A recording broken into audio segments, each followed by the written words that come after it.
You waited pretty long for this day to come, but I am reviewing again a OnePlus device. I have the OnePlus 13 here in my hands, thanks to tradingshenzhen, and if you want to get it as well earlier than the global release for a good price, check down the link below.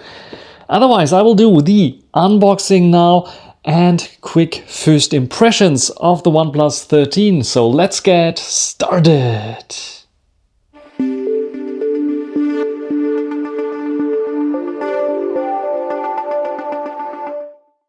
So here we go. This is the red box 13 there, OnePlus and Hasselblad there, and let's lift this box up.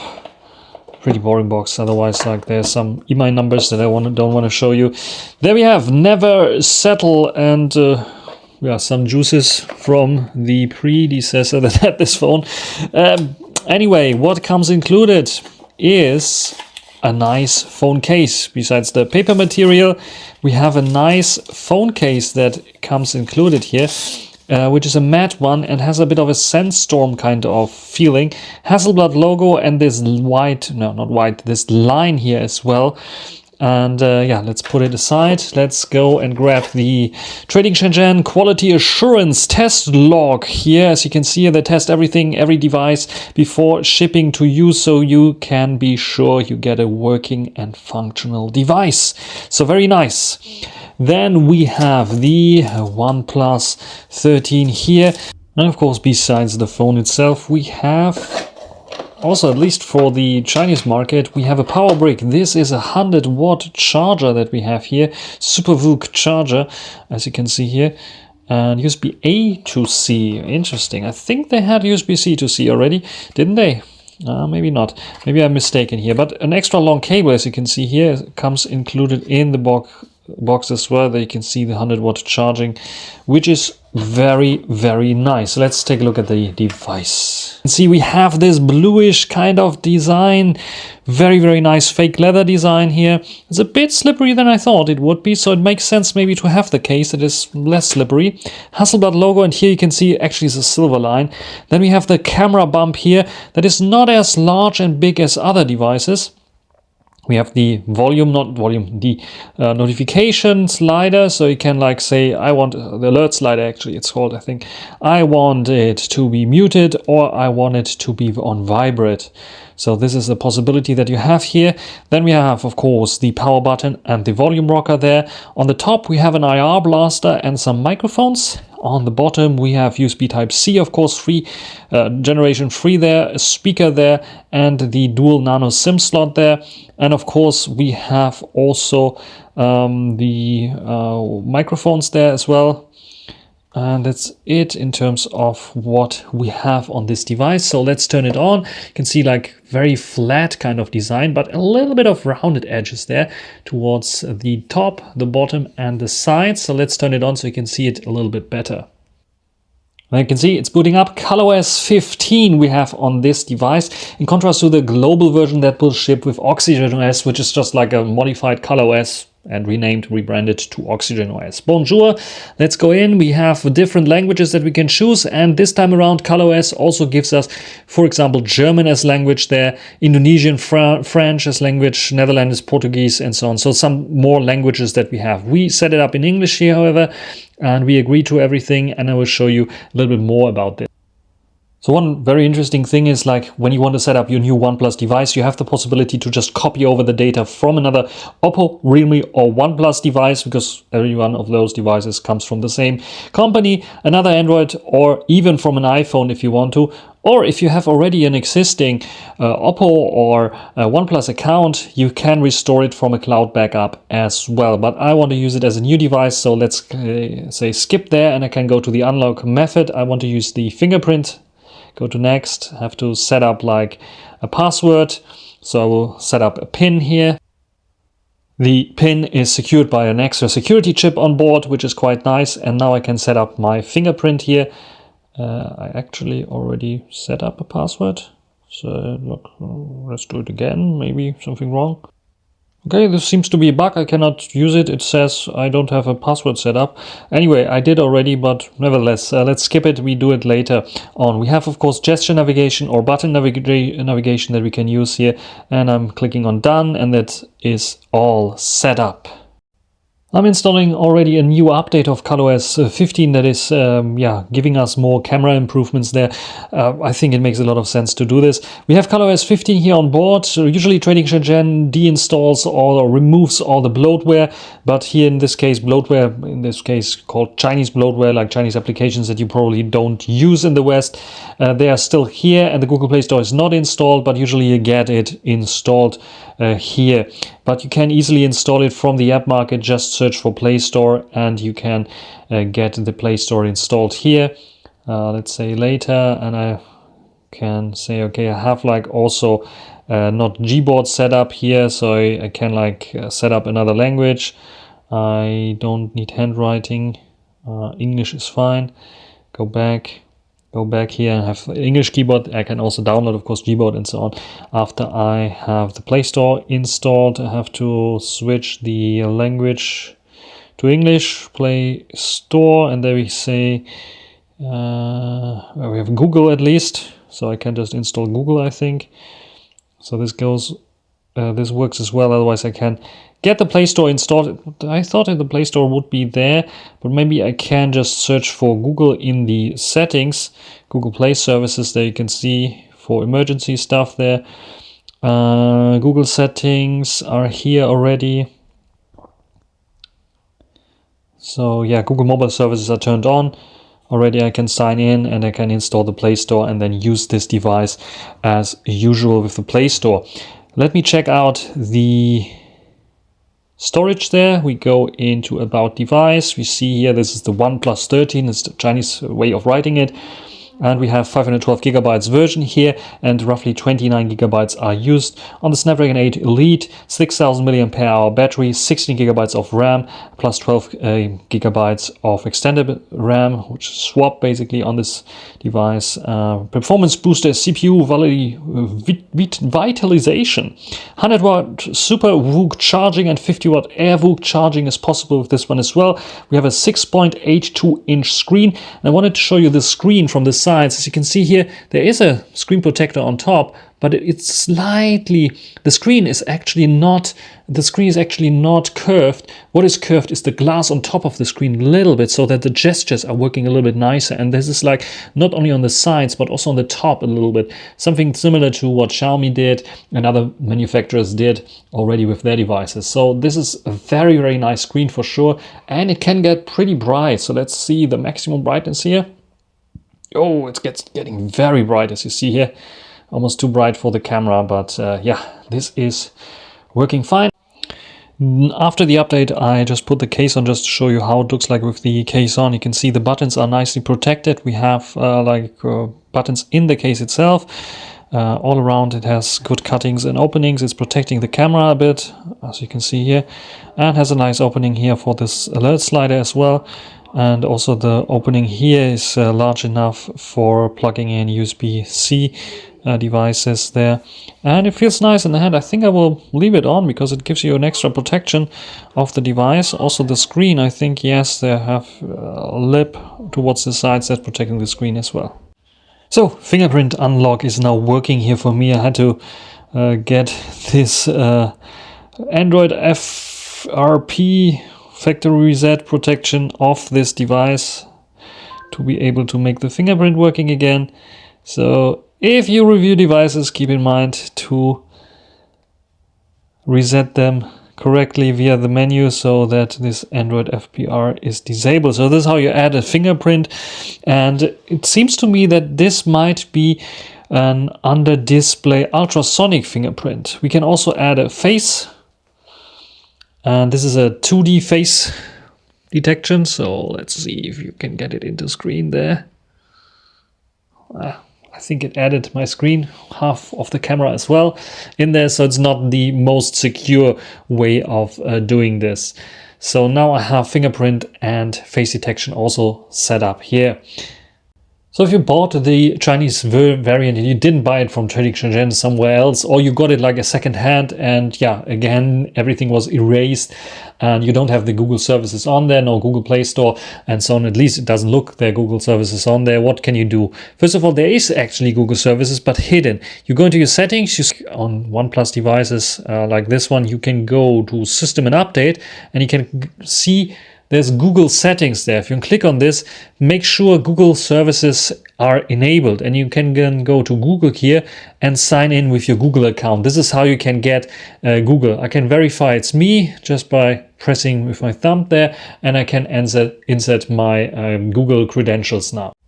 The only other thing that you have to do is download the Play Store APK from a trusted source, just like APK Mirror. Even though it says it doesn't trust it, just trust it, download it, install it, and then you have Google Play Store there. I already logged in and here's the Google Play Store, and I can download all my applications that I want and need.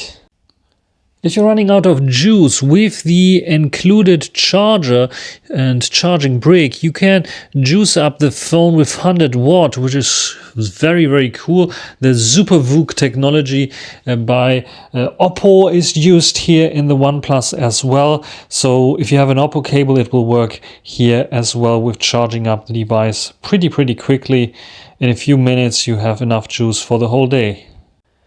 And of course, you also have the ability to wirelessly charge the device. There's even Oppo's and OnePlus's SuperVOOC charge with 50 watt wireless charging available here.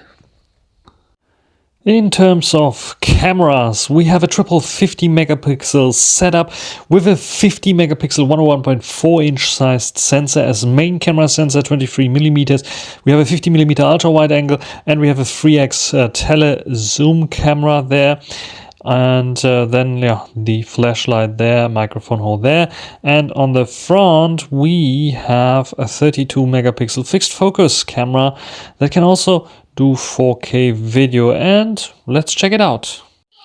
4K 30 recording now with the front-facing camera of the OnePlus 13. This one supports 4K 30 and 4K 60 frames per second, but unlike the Oppo counterpart, it doesn't feature autofocus counterpart in talking about the Oppo Find X7 Ultra. So what do you think about the front-facing camera? And yeah, it's dark outside. It's a quick and dirty test. What do you think about this one here? And now the main camera sensor here, 4K 30 frames per second on the OnePlus 13. I can also go to the ultra wide angle during recording. I have a button there and I can just press it, and then it's just very smoothly zooming out there. You can see a little bit of the cartoon that my daughter is watching right now. And let's try to zoom in on something. Let's try to zoom in something with a little bit of a text there above the piano. So let's go directly to 2x zoom there. And then 3x, which is the native lens there, optical. And then we can go to 6 times still. And it's cleaning up quite nicely. And we can go even further here up to 18 times zoom. Can you read it there? I think it's a bit of noisy because of the darkness probably here. But still okay, I would say. What do you think? And let's zoom out back to 1x. You can see it's quite smooth as well. Another video test here with the OnePlus 13. Now I'm outdoors, a little bit like on my balcony right now. Stopped raining. It's a bit of sun. It's a bit of a bluish kind of sky there. I'm recording 4K 60 frames per second, which is quite nice. I can record 4K 60, 4K 60 on all lenses, but I also have the ability to record 8K 30 frames per second on the main camera sensor, which is also quite nice. I can use my external mic without any issues. Very nicely done here on the OnePlus 13. So what do you think about the video quality here for vlogging? 4K 60 I can also record on the front-facing camera, which is quite nice. Even though it doesn't have autofocus, HDR is not the best. But nevertheless, it has 4K 60 frames per second for a Chinese flagship device. Pretty good, I would say. And if you're interested in more camera comparisons, of course, I will compare this one here with the Xiaomi 15 Pro, as well as some other devices, Find X7 Ultra, for example. And as long as I have this device, I'm able to do some tests. So maybe you write down in the comment section which device I should compare it with. So they are like definitely the Xiaomi 15 Pro, because it came out roughly the same time as the OnePlus 13. But you can write down in the comment section which kind of device I should compare this to in terms of cameras, of course. So a quick glance at the photos. We start off with a portrait shot of my daughter there watching her cartoon. As you can see here, she's pointing to the cartoon characters there. And bonus points if you know what this cartoon is about. And as you can see here, the bokeh is nice. I think the cutout is nicely also around the hand, but it's a bit dark. It's a bit dull. It's a bit too dark for me, for my test.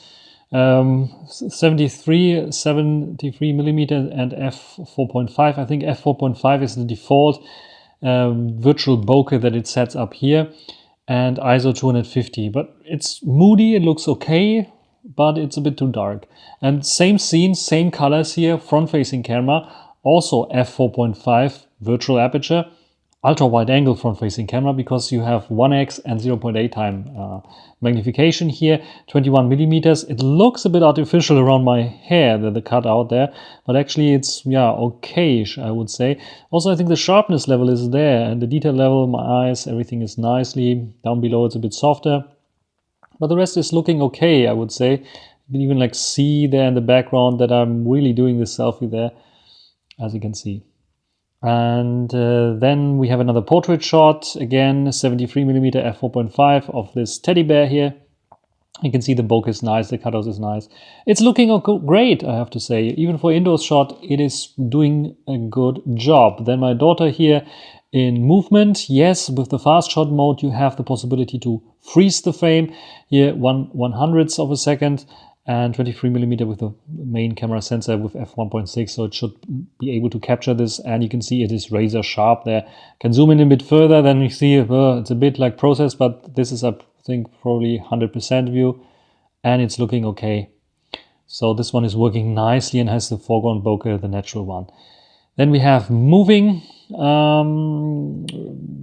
pictures there as well, as you see here, moving, walking out. And this is the silhouette mode that I tried out. This is a special photo mode there.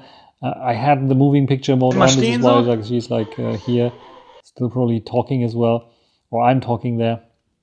But this is silhouette mode, as you can see here. So it's giving this nice silhouette, like black face basically, so you cannot see her. And then the rest, like there's also stage mode and fireworks mode, and such other modes are available there as well, which is quite nice. Macro mode, macro lens actually says 73 millimeter because it shows 3 times, but actually the 3 time doesn't have macro in this case.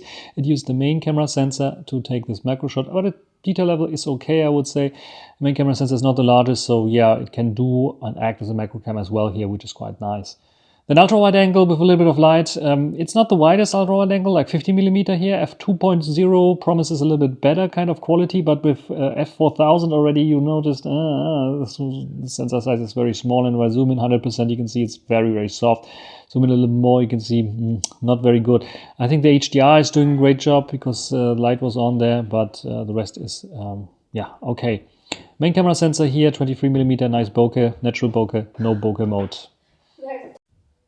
And now the zoom lens, 3x zoom here, 73 millimeter f2.6, ISO 3200. I think it's doing a good job. I like this one. 6x, which is a crop on top of this, so it's like 146 millimeters here. I can see it falling apart a little bit, but it's still holding up nicely. 10 times is a bit of a stretch already. And then 20 times, forget about it. So these are the shots. In general, I think I'm okay with those. Main camera sensor is good. Telezoom is good. Ultra wide angle, a bit disappointing. The operating system ColorOS 15 on the Chinese variant of the OnePlus 13 is one of the most fluid and nicely done operating systems that is available based up on Android. These parallel animations that you have here allow you to very quickly open up and closing animations, so you not only have to interrupt an animation, animations can run in parallel, which is super cool here and allows you to do lots of good things here. One of the most fluid operating systems that you can find on the market right now, with all these nice animations there. and a little bit iOS stylish, but at least you have some nice effects here. Some applications are available via the app market from Oppo itself. They usually have their own kind of application. Sometimes it makes sense to look in here and just hit the update button, but the rest you can do via the Google Play Store, which is quite nice. And you can see how nice these animations really are. And we have, of course, lots and lots of settings. The control center here that is a bit iOS inspired, but has all the good things that you have and want to have.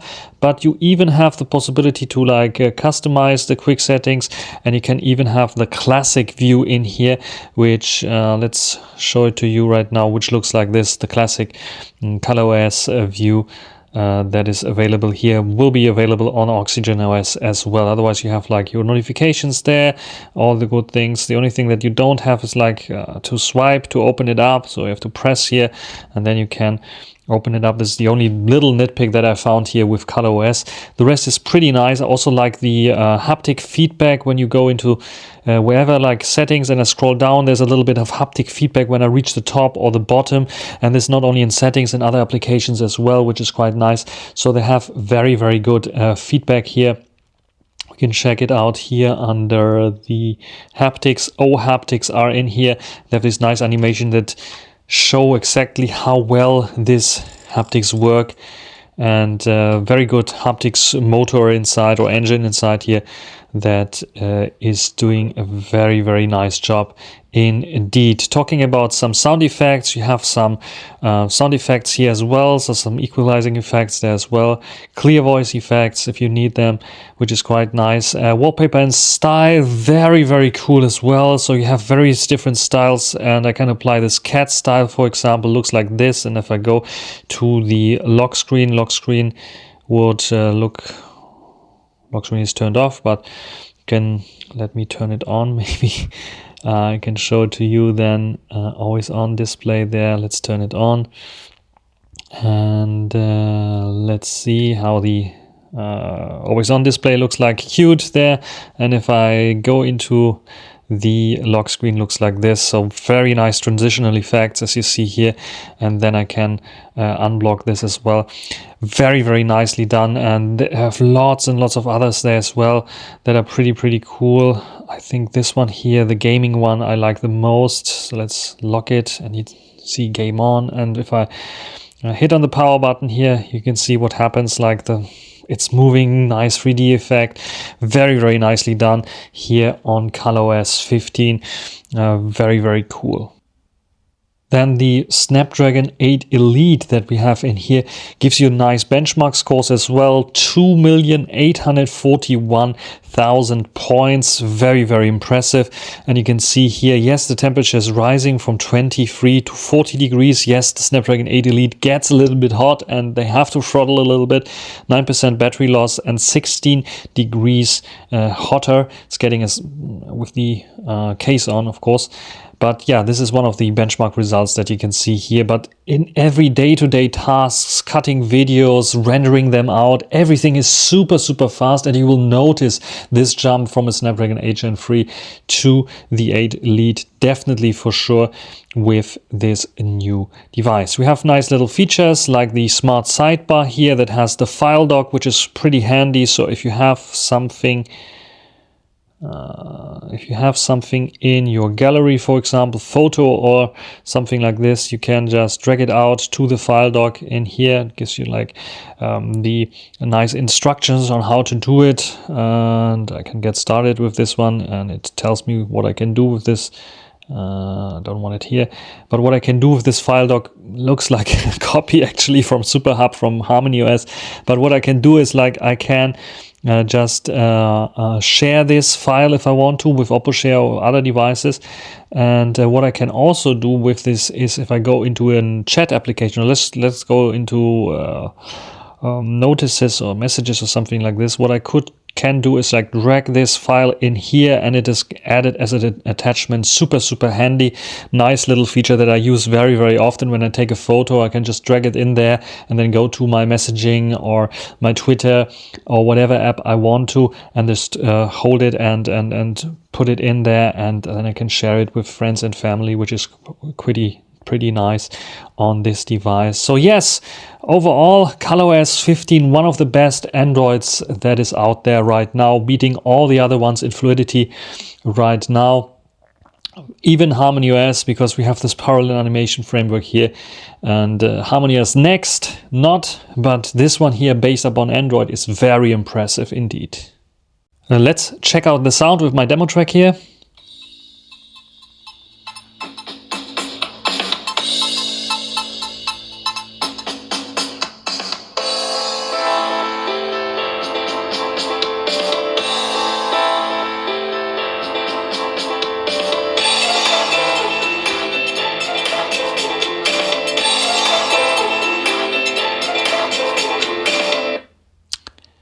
So overall, I think it sounds full enough. The bass is definitely coming out more on the bottom speaker. The upper speaker is a bit more shrilly here, and it's also vibrating a little bit more. But overall, I think it is a pretty good in terms of sound that you can get, sound stage, and the overall clarity. The only thing that is lacking here a little bit is, I think, the loudness level. It is not getting so loud. I heard others that get a little bit louder than this one. Still, the sound here is pretty cool on those two speakers and pretty solid. Up until now, I was recording with the Oppo Find X7 Ultra, which is like from the same company as OnePlus, because OnePlus is a sister brand from Oppo. So what I want to show you right now is a cool little trick. If you have ColorOS 15 devices like those here, you can easily share files in folders. This is also another ColorOS kind of tip. So if I go into Photos here, I have a new video, I want to share it. What I can do is like hit share button here, and what I can do is now bump them together, and then they do this nice little animation. It says send. I click send here, and it says accept. I click accept there, and then it's sending over. You can see we have this pill-like shape, which is like a dynamic island clone. And now it's transferred over the video file from my OnePlus 13 to the Oppo Find X7 Ultra. How cool is that? And another cool ColorOS 15 thing is an Bluetooth. If you go in there, it not only shows you the previously connected devices, but also lists you new devices here, and you can easily connect from the control center. So you don't have to go into more settings and the usual kind of shenanigans in the settings app, which is, I think, also quite cool. So you can connect and disconnect from the control center without going into the settings, all within the control center when it comes to Bluetooth devices. Very, very cool and handy. So my conclusion of my first impressions with the OnePlus 13 are very positive. It is a device that has one of the best operating systems currently on the market when it comes to fluidity and how nice it is animated and how nice it is working. It is really truly remarkable what they did here with the parallel animation system. It looks very, very good and stunning. Also stunning, the always on display and its animations here, very, very nicely done on the OnePlus 13. One of the best implementations here to date. And all of this, I'm saying, it is not the top-notch best in terms of camera performance, for sure not. The Find X7 Ultra that I'm recording here with is leaps and bounds better than this one. The only good sensor it has here is the main camera sensor. It's okay-ish with the telesensor with 3x, but the ultra-wide angle is kind of weak. The front-facing camera is okay-ish as well, but the major thing here, what is going for it, is the price. Because now on tradingshenzhen, you can get this device for 717 euros in the 256 gigabytes version, and I think it's around 800 euros, 777 euros, I think, for the 512 gigabytes version of the OnePlus 13 that I would recommend. It is super, super cheap for a European kind of flagship device using the Snapdragon 8 Elite, and very, very good in this term. So it is overall a very good flagship kind of device with not the best cameras, not the best here and this. It has a very good display for sure, but probably not the best display either, probably not the best speakers either, but it does what it does and as an overall complete package pretty well. And this is why I can highly recommend it, especially if you're looking for a Christmas present for someone who wants to have a new flagship device but doesn't want to spend over 1,000 euros for this. So OnePlus 13, I will put down below the link to this device because I really think this is a good device as a smartphone, also with this case on and the accessories that you get. I think it makes sense to get the Chinese version. Also with the future, if you want to have a global version, you can just flash it over because the bootloader can be unlocked. I already did this or had to do it to get the FRP erased here so that I can get my fingerprint working again. So that's it for this short little video. If you have some questions regarding the OnePlus 13, write it down in the comment section. Until the next time, bye.